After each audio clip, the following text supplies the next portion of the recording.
Hello, everyone. Welcome to 4033, Content Area Reading. Before I begin discussing Week 1, I hope that you have all had an opportunity to view my instructor introduction and also the candidate guide overview. Please note that's just an overview. You are expected to read the entire guide.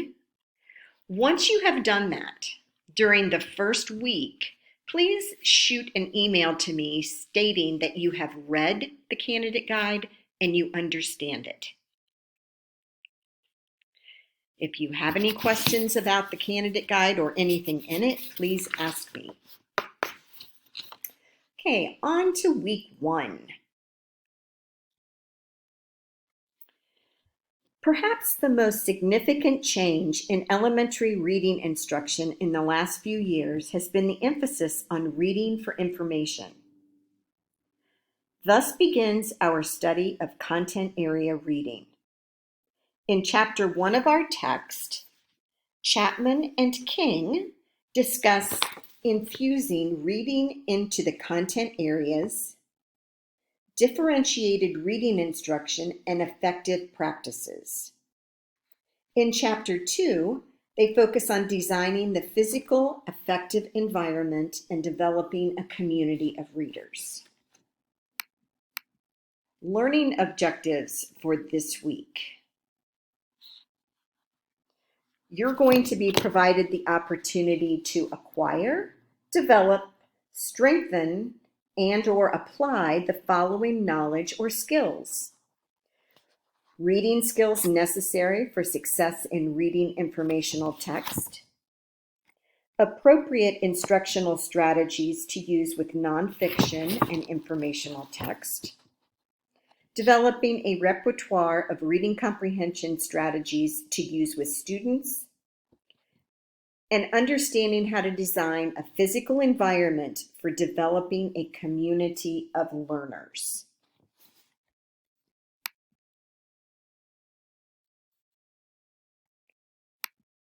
Assignments this week.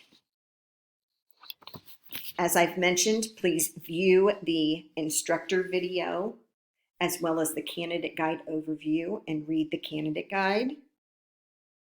You're going to read chapters 1 and 2 in our text, Differentiated Instructional Strategies for Reading in the Content Area. You're going to view the Week 1 PowerPoint and submit your forum posts as assigned within the PowerPoint at the prescribed times during the viewing. Your initial post is due Wednesday by 11:59 p.m. and your 2 peer responses are due Saturday by 11:59 p.m. And you are responding to 2 peers, not just one. You are to read the article, Reading Comprehension, What Every Teacher Needs to Know, which is on Moodle. Another article is Young Children's Limited and Narrow Exposure to Informational Text, which is also on Moodle. Forum 1.1, Strategies Used in Reading. 1.2 is your definition of reading. And 1.3 deals with schema theory. I'd like to look at the PowerPoint presentation for Week 1. It has our objectives listed again. This is where you are asked for your definition of reading. And you're just going to create a Word document. Make sure that your name is on the document. And you're going to submit it on Moodle. Reading comprehension and instruction. What all does that entail? How to recognize a poor comprehender. What behaviors do you see as a teacher of someone who has poor comprehension? We need to set purposes for reading.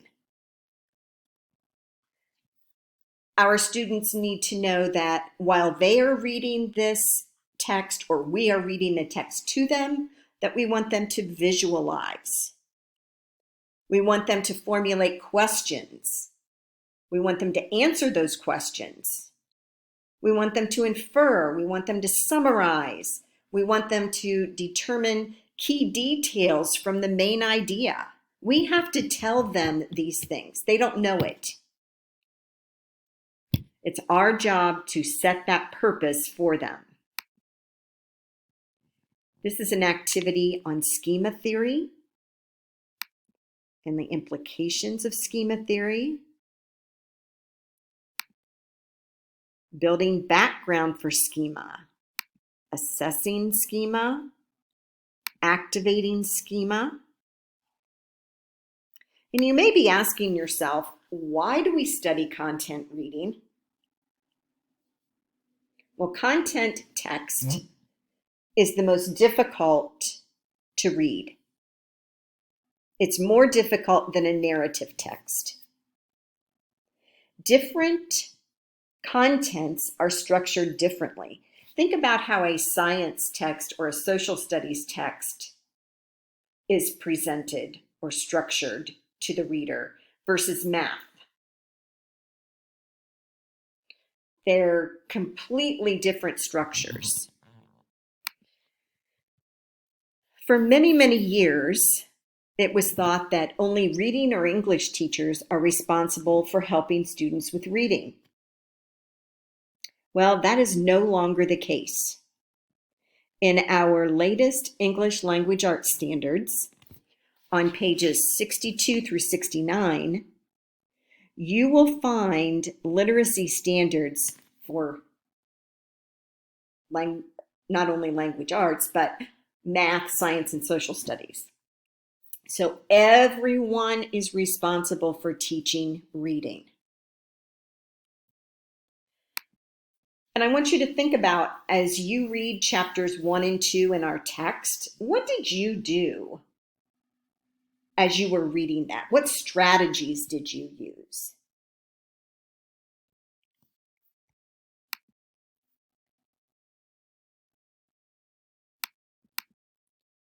Oh, pedaddle. Here is our rubric for online discussions. Please remember that we're using APA 7. Your initial post should be 250 to 500 words. And as you are writing your posts, please be sure to use professional and personal experiences and use course material so that I can see your understanding of what we're talking about. APA citation, I mentioned that in the candidate guide overview, and here it is. Is your writing clear and concise? Have you used terminology correctly? Was it posted within the time frame? Your response to students, you're going to respond to 2 peers. This isn't as formal as your initial post. It only needs to be 150 to 250 words. Do you refer to course materials in your responses? Make sure that your writing is scholarly and coherent. Make sure that you are asking reflective questions to your peers. If you are not asking questions in your peer response, you're not going to receive all the points. And also, make sure if you are asked a question that you respond to that peer. If you need to include citations in your responses and references, make sure you do that. If you cite something in your response or your post. It has to be referenced at the bottom. So you can't just cite an author or a source and not have the reference for it. Yes, I'm very picky when it comes to APA 7. My philosophy is if we're going to use it, which the university does, then we need to use it properly and correctly. If you have questions about APA 7, check under the resource section on Moodle. I have posted information about APA 7 there.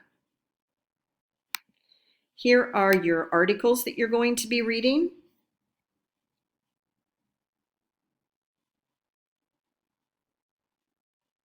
Reading comprehension, what every teacher should know.